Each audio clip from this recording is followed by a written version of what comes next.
Bom dia, luz do dia. Olha nós aqui de novo, mais uma vez, eu e Tetê. Claro, Tetê escondida. Eu combinei com ela que hoje era dia que ela ia aparecer, que todo mundo ia conhecer mundialmente Tetê.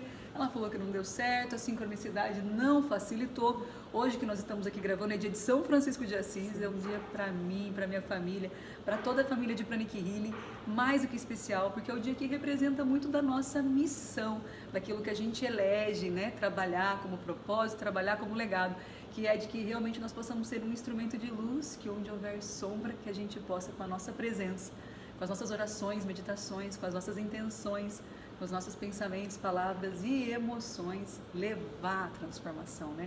Levar a transformação que alivia sofrimento, levar a transformação que expande consciência, que ajuda as pessoas a realmente perceberem suas dificuldades e seus desafios como realmente algo que venha somar com elas, como realmente algo que venha ensinar, como realmente algo que possa ser visto de ódio a amor, de desespero, de dúvida a esperança, de realmente algo que possa nos ajudar e também sutilizando as nossas próprias expressões e todas as nossas experiências, de como a gente pode crescer e ser o melhor que a gente pode ser de maneira mais dócil.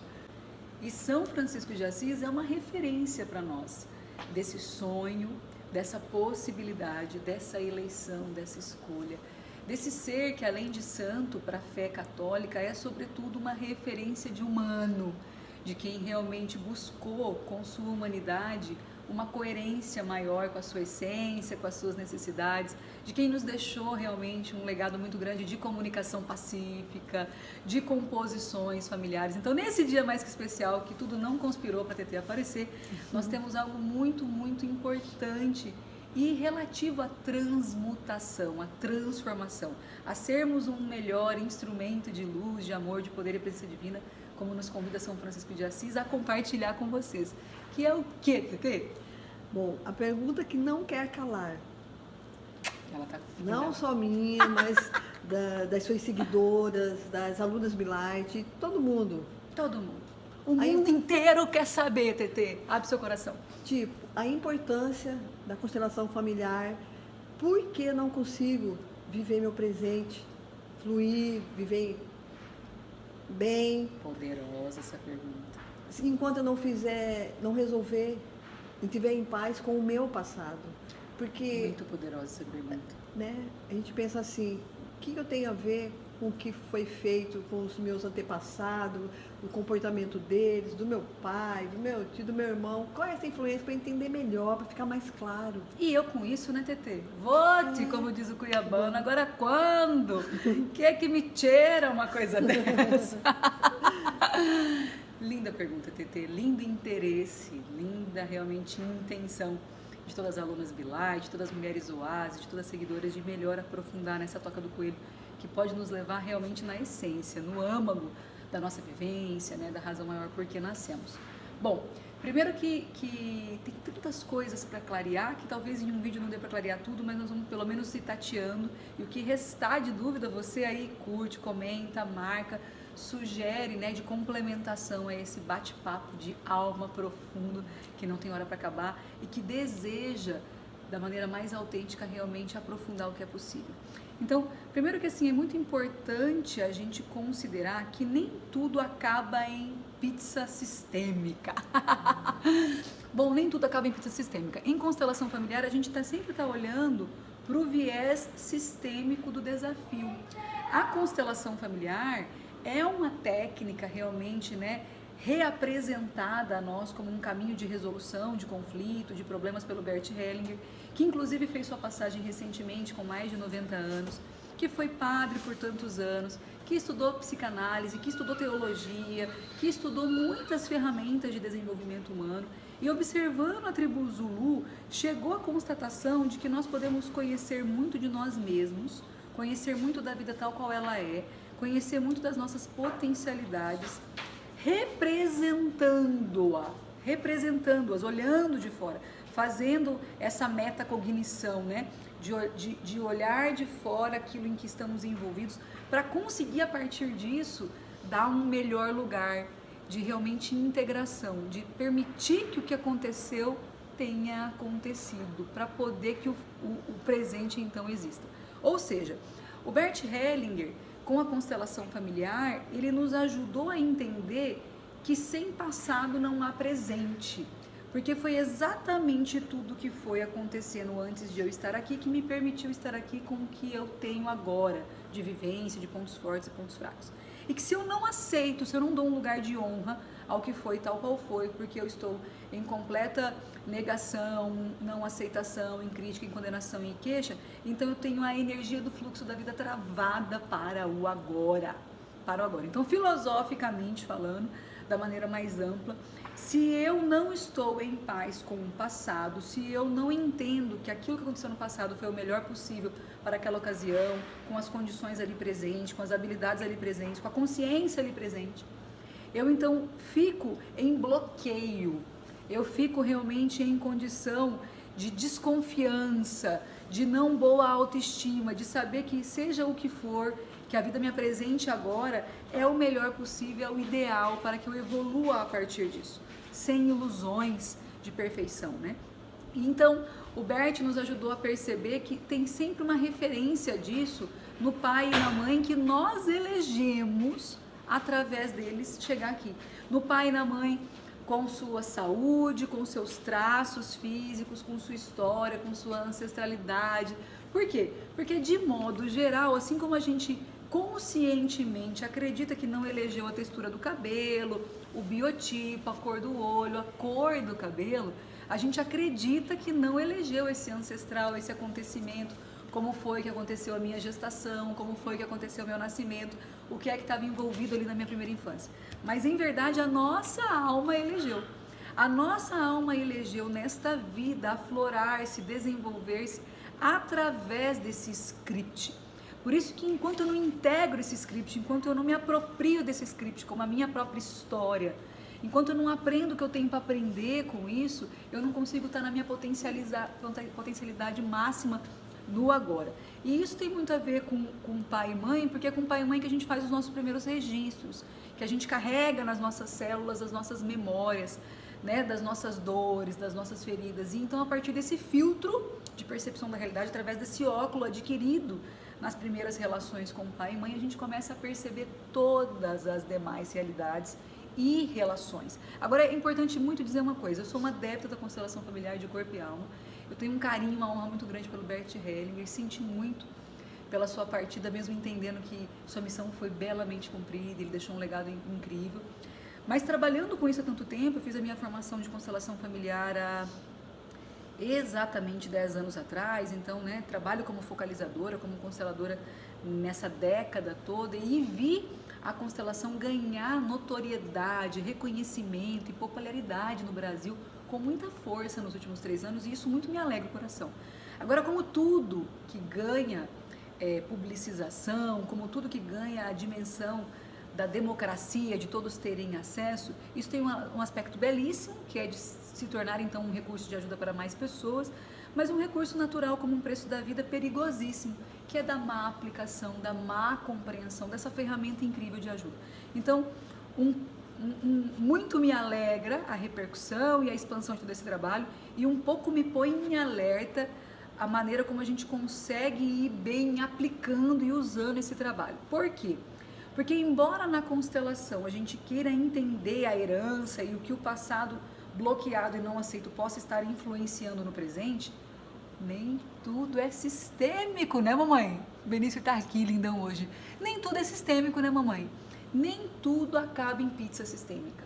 Nem tudo está para ser resolvido pelo viés da herança familiar, ou daquilo que então eu não dei lugar e sou convidado a melhor organizar dentro das 3 principais leis sistêmicas, que é da hierarquia, de reconhecer que quem vem antes precisa pertencer, precisa ser honrado, seja esse antes um patrão, seja esse antes um pai, uma mãe, um irmão mais velho, seja esse antes um ex-namorado, uma primeira esposa, um segundo marido, seja esse antes o filho mais velho, seja esse antes o passado que aconteceu antes para que o presente pudesse acontecer. A constelação nos ensina muito a honrar, a respeitar a hierarquia da vida, o passado. Ajuda a gente muito a rever aonde estamos com as nossas ordens no dar e no receber. ele ajuda a gente muito a entender que é da natureza humana e é do desígnio de vida que as relações estejam em ordem.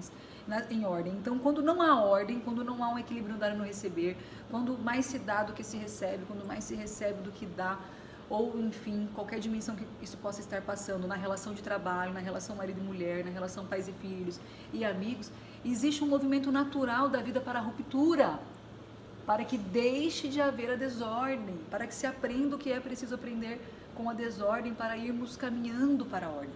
E a constelação também resguarda muito pela inclusão, então resguarda muito pelo cuidado com as exclusões, com as críticas, com as rupturas abruptas, com tudo que represente a morte, para que isso possa acontecer da maneira mais honrosa, mais cuidadosa. Ou seja, nem tudo acaba em pizza sistêmica, nem tudo é uma questão de ordens do amor, de hierarquia, de dar e receber e de pertencimento e inclusão. Há questões biológicas e individuais. E muito legal que no trabalho que faço, que aprendi com o Valente lá de Cascavel, a gente tem um recurso na cinesiologia aplicada muito pragmático para checar no corpo, na resposta biológica, se o desafio que a pessoa vem enfrentando, seja ele físico, mental ou emocional, é de ordem sistêmica e hereditária e precisa então ser cuidado através de todo o trabalho filosófico e incrível do Bert Hellinger, ou muitas outras técnicas que hoje dão lugar a isso também, ou é de ordem biológica individual. É algo realmente da experiência individual daquele ser, da condição realmente de defesa biológica daquele ser, de aprendizagem estritamente pragmática daquele ser, que está a pedir uma resolução comportamental, de mudança de hábito, de melhor foco na solução, de melhor acordo, de melhor comunicação. Eu até acredito que todo e qualquer desafio de ordem estritamente individual e biológico um dia teve uma raiz sistêmica e hereditária, mas essa raiz já pode ter sido suficientemente tocada e resolvida.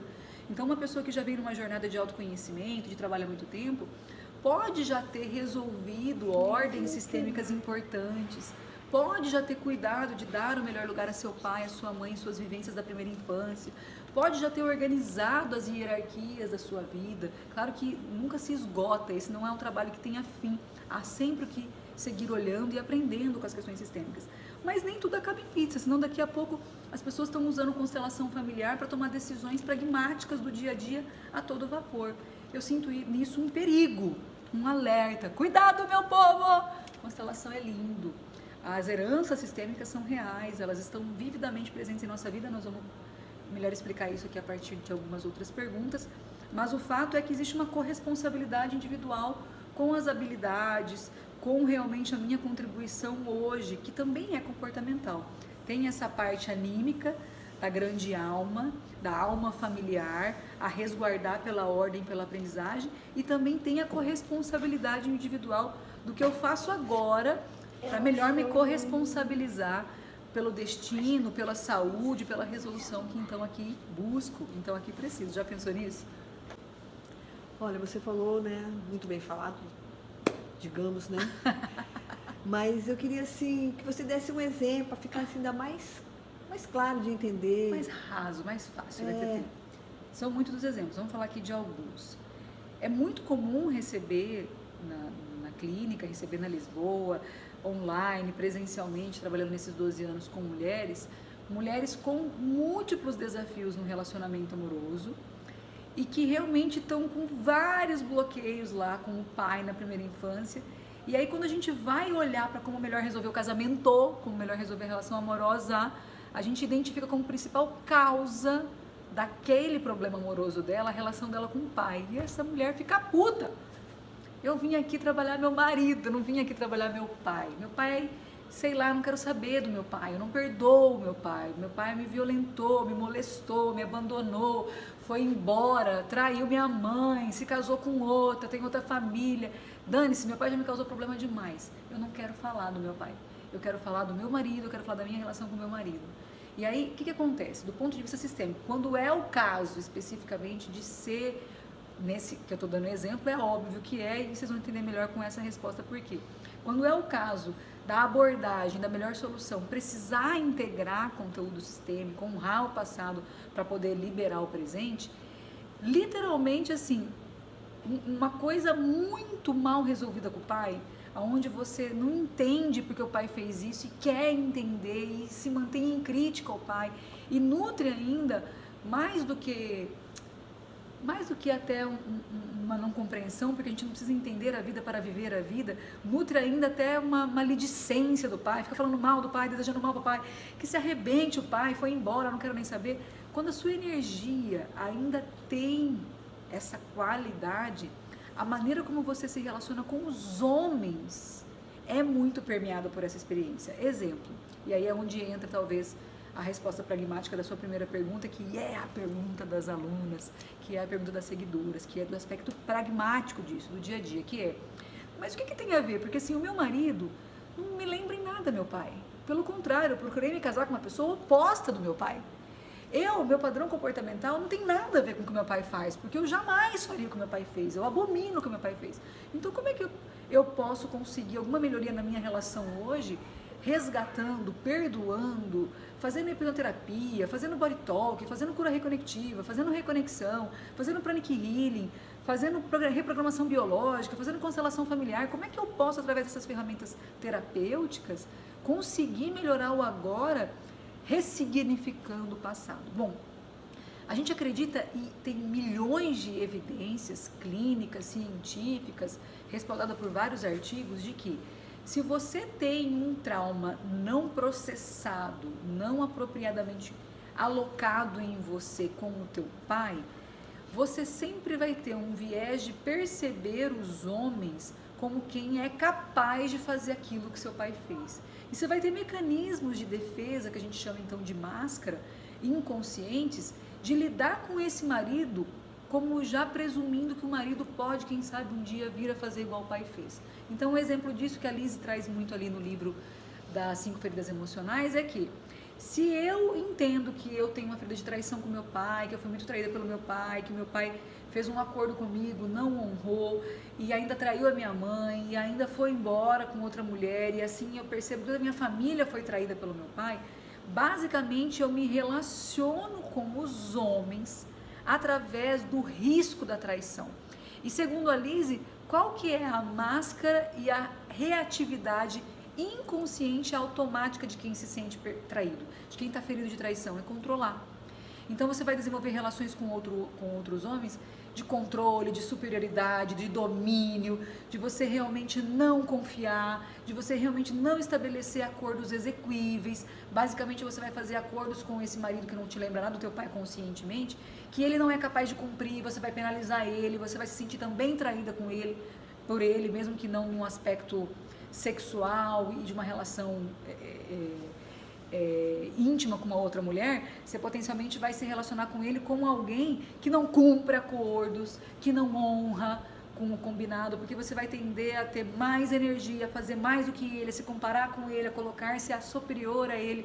Ou seja, não sei o quão simples isso está para entender, mas independente de você ter comportamentos que você condenou no teu pai, do seu marido ter comportamentos totalmente diferentes daqueles que você condenou no teu pai, a tua vivência lá determina como você lida com o estresse, como você percebe o mundo através do estresse e como você reage ao estresse no mundo. Então, se lá atrás houve traição, eu faço essa resposta através do controle, através do domínio, através literalmente de eu provar que sou capaz, de assumir frente demais, de compulsivamente fazer mais do que eu preciso. E isso está originado aonde? Lá atrás, lá no paizão, que eu não quero nem saber dele. Então eu preciso como que voltar naquela história da origem do meu comportamento, de como eu me relaciono com os homens, originariamente causada lá, para conseguir construir uma nova maneira de lidar com os homens agora. Então eu preciso entender como se formou esse meu ego controlador para honrá-lo, respeitá-lo, não criticá-lo, mas poder resgatar mais a essência, a natureza minha de lidar com o estresse, que pode até passar também pelo controle, mas não precisa ser reativamente e inconscientemente só pelo controle. Porque quando você vai terapeutizando e curando e se desenvolvendo com múltiplas ferramentas hoje disponíveis, não significa dizer que você nunca mais vai adotar aquele comportamento, mas que você vai adotar aquele comportamento por verdadeira consciência e escolha, e não por repetição, não por padrão de repetição. Não porque é mais do mesmo, é como você sabe lidar. Eu sou assim, eu nasci assim, vou morrer assim. Gabriela! Então você aprende a ter realmente um espaço de liberdade, de que a vida me oferece e de como eu respondo a isso. Resposta e não reação. Porque qual que é a diferença de resposta e reação? Na resposta, eu conscientemente observo, eu tomo então um passo para trás, eu checo quais são as possíveis respostas a oferecer a esse estímulo e qual é a resposta que está mais alinhada com os meus valores e que mais me representa. Então eu ofereço essa resposta agora. O que é uma reação? Uma reação é, eu sei lá quem me bateu, mas eu já chutei de volta. Eu nem analisei os fatos, eu fui tomada de fúria, eu já entrei em luta e fuga, eu já estou completamente tomada pelos hormônios aqui e eu basicamente estou oferecendo a resposta que eu sei dar, que não é resposta, que é reação, que é mais do mesmo. É assim que eu faço quando as pessoas me estressam, eu grito, eu xingo, eu bato, eu mato. Então você não consegue ir para um exercício da tua natureza mais consciente de livre escolha, estímulo a estímulo, se você não tiver suficientemente entendido as coisas que te feriram. E por que você vem se tornando quem você vem se tornando e como você elege se tornar. Porque o que eu acho mais bonito do dia a dia lá, de ter que para melhor se relacionar com o maridão, melhor olhar e se relacionar com todos os homens da sua vida que passaram antes na sua vida, é que literalmente assim, você consegue, ou pelo menos é convidado, ou pode aprender com tudo um pouco mais de você.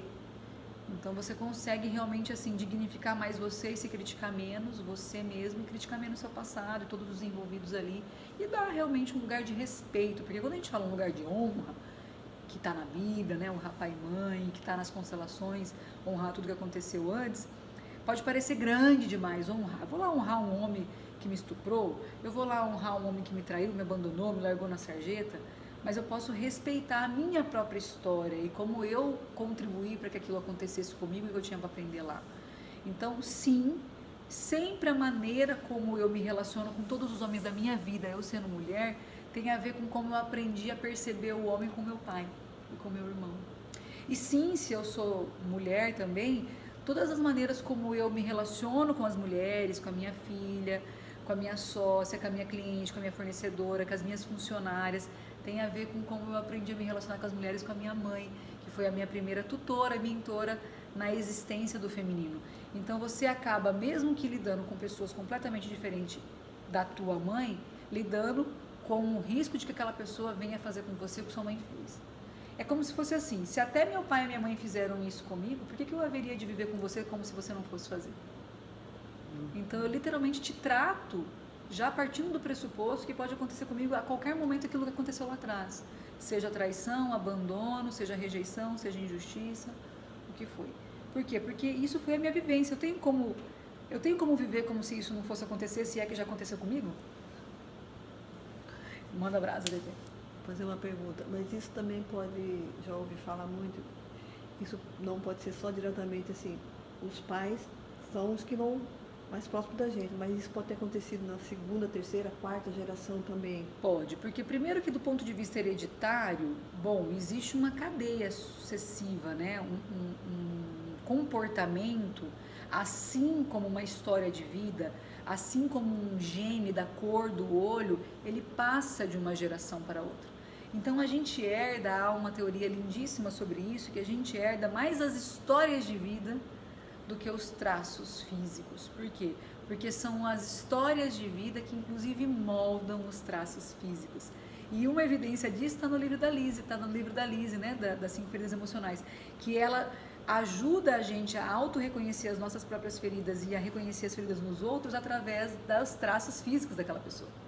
Olha que bonito. O que a Lise, então, na verdade, ela simplesmente reconhece empiricamente ali no livro, que dependendo do que você viveu, isso determina o seu tipo físico. Então você, na medida em que nasce com determinados traços físicos, você está herdando junto com aqueles traços físicos as histórias por trás daqueles traços físicos, de 2, 3 gerações. Por isso que é tão comum em hipnoterapia, lá na abordagem direta do inconsciente que fiz com a Renate Jost há mais ou menos uns 12 anos atrás, que é um trabalho incrível que eu recomendo muito, a gente faz uma espécie de trabalho de visualização que vai até a vida intrauterina. E nesse trabalho, a gente é capaz de identificar quais foram os bloqueios e de ressignificá-los, um pouco parecido do que propõe a hipnoterapia. E desde esse aspecto, lá na ADI que eu fiz, meus pais, marido, sogros, todos fizeram, e irmãos, cunhada, a esse tempo todo atrás, a gente pôde, entre nós, reconhecer que registros que eu identifiquei em gerações 2, 3 para trás, estavam presentes na terapia do meu irmão, do meu pai, da minha mãe. E a gente nem estava se falando durante o processo terapêutico, a gente só expôs as histórias que a gente visualizou durante o trabalho, depois de concluído. Então, para nós ficou muito evidente, para nós ficou assim, inquestionável que as memórias que eu trazia de ancestrais, fazer um trabalho de relaxamento mental, possível a qualquer pessoa, basta treinar, e é o que essa terapia conduz esse treino, eram de acontecimentos humanos que o meu irmão também teve. Como é que poderia, dentro de uma multiplicidade de acontecimentos, como é que aquela mesma história que fez sentido para mim no meu processo terapêutico também fez sentido para o meu irmão, também fez sentido para o meu pai, também fez pela minha mãe, de acordo com a linhagem. Então, para nós, ficou assim inquestionável. Eu me lembro de quando eu entrei na faculdade de psicologia aqui na Federal, quando eu me decidi pelo redirecionamento profissional, vindo da faculdade de Direito e vindo da experiência de gestão ali, depois de concluir o MBA em Gestão de Pessoas na GV, eu vi que realmente a minha parada era treinamento e desenvolvimento e esse era o meu propósito. Então, eu fiz vestibular aqui na Federal, passei para psicologia e fui lá eu estudar período integral por um ano. E aí eu entrava nesse questionamento com os professores, né? Da influência sistêmica em nossa vida, do traço comportamental, do que tem a ver o passado com o presente, Pensa bem esse papo aí. E naquela ocasião, imagina quantos anos atrás, 10 anos atrás, os profs não queriam falar disso, os profs só queriam falar de Freud.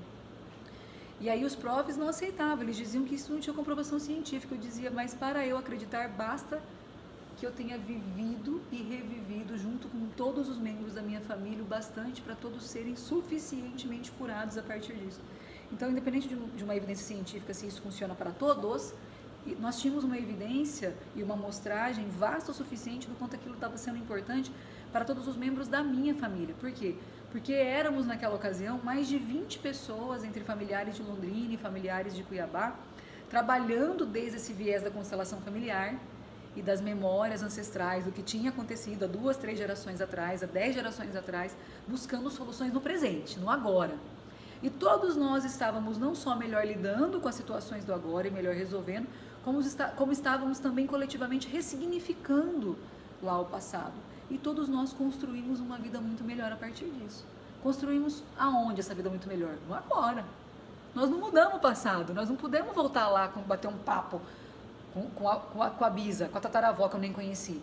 Mas foi entendendo melhor o que aconteceu e realmente o que eu vinha a aprender vindo nessa família, que eu consegui melhor aceitar e entender os traços comportamentais que eu vinha tendo diante de estresse, que eu consegui dar um lugar a isso, eu consegui então criar um espaço maior de resposta ao estresse, pensar melhor, agir melhor em relação aos desafios da vida e construir uma vida melhor no agora.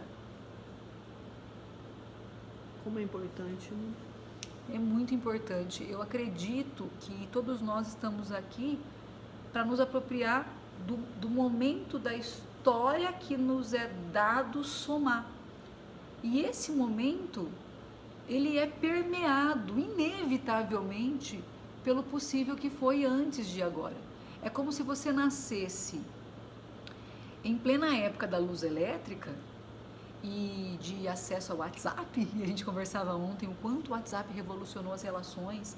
A gente conversava ontem de quando a gente pegava fila para falar no orelhão, para pôr fichinha. E de como era essa relação com a comunicação e com as pessoas, do quão caro era falar com as pessoas, do quanto, né, se democratizou e tornou acessível falar com as pessoas, dos prós e dos contras disso, falávamos disso ontem. E aí, como viver hoje uma vida sem ter a influência de tudo que houve antes? Porque para ter a luz elétrica tal qual tem hoje no LED, tem toda uma história co-criadora disso. Eu posso viver simplesmente não conhecendo a história, mas a história me influencia ainda que eu não a conheça. Não é, o Master Shoa diz, não é porque você não conhece a gravidade que você está fora do efeito dela. Não é porque você não conhece o que aconteceu com a tua família que deixa de haver uma influência na maneira como a sua família lida com o problema. Porque a maneira como a sua família lida com o problema, com o estresse, com a vida e como percebe a vida, ainda que seja muito genericamente diferente da tua individualmente, ela permeia toda a psique, todo o inconsciente coletivo, toda a maneira como você observa as pessoas, do que elas são capazes, do que elas não são, dos limites delas, das potencialidades dela, do maior otimismo ou maior pessimismo. Então não é porque você não conhece que não te influencia. Por isso que eu acho que é muito importante ampliar o conhecimento. Ampliar o conhecimento de quem você é, que implica em tudo que aconteceu antes de você para você poder estar aqui, ou seja, a história da tua família, e conhecer na medida do possível o máximo o funcionamento da natureza humana, da física, da química, porque quanto mais você expande conhecimento, mais você consegue se apropriar de estar agora, nesse lugar, no presente, co-criando com a única coisa que existe, que é esse momento em honra e respeito a tudo que aconteceu antes, para poder criar um melhor amanhã. Muito bom. Muito esclarecedor. O melhor é a carinha da TT, que um dia vocês vão ver. Hoje ainda não. Um beijo bom. grande. Se você gostou, você curta, comenta aqui, compartilha, marca a tua amiga Oasis, aquela que merece construir o próprio oásis de paz em meio ao caos. Aquela que já você não aguenta mais falar com ela, porque ela não acredita em nada disso. E simplesmente ela não acredita, e só porque ela não acredita, ela acha que não tem efeito sobre ela. Gata, perdeu. Então você dá uma forcinha para ela, não desiste dela não, com todo amor. Você marca ela aqui, convida ela, tenha um pouquinho de paciência assim, com que faça sentido, o que não faça, porque no seu melhor tempo, no seu melhor ritmo, vai chegar na sua mão aquele vídeo, aquela informação, aquele áudio providencial de Deus para melhor te ajudar no agora, como compita a você aprender e viver. Não é mesmo, TT? Sim, que lindo. Um beijo grande, fiquem com Deus.